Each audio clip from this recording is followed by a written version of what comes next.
Mayong hapon mga kabakal. Mao ni ang akong gihimo nga double deck. So naang hagdanan na sa skillet.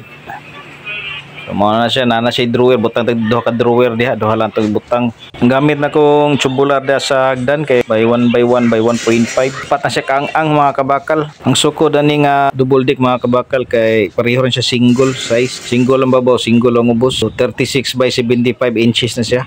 So diri napabricate na po na nako ang alis sa babaw. So naka-curve na siya para delikado sa ulo sa bata.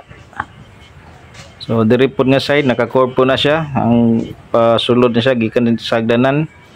Naka-curve na siya diha para safe siya. So sa ubos na po tay mga napabrick na to na po nang natawad ang para sa drawer. Duha ka buok. So sa likod na lang ato na ugma ato na siyang tawrag kuan diha. Tubular gihapon para mas maligo na siya. So sa mga sunod adlaw ato na po nang ato na ipabricate ang kuan ang mga drawer niya. So diha sa hagdanan na po na siya drawer. So mao na porma sa ato ang double deck mga kabakal. Single size na siya. Bigong kaya siya mga kabakal kay puro na siya 1.5 ang gibagon na ni. Mao ni siya diri nga side. So, kulang lang na nala koy gamay ipang welding pa na kay uban na nang naka-tack pa lang na siya. Tapos pag human na tog welding na ato na siyang ilimpyuhan ato siyang grenderon. So diri magbangag pa ta diha mga kabakal para butang atog bolt.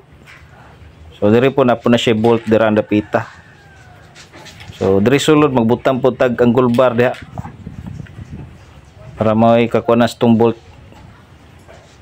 para ligpon siya. Ang itap-tap din ako sa mga drawer mga kabakal kay plywood lang. Kay depende ra sa presyo sa ato ang double deck mga kabakal. Kay kung magamit ta og aluminum composite panel, mahal gid siya. Mas taas na siya presyo. Pero mas lig-on siya kay dili naman siya nayon. So diri sa hagdanan mga kabakal magbutang patag handrail diha para na ikakupta ng bata pag sa kaniya.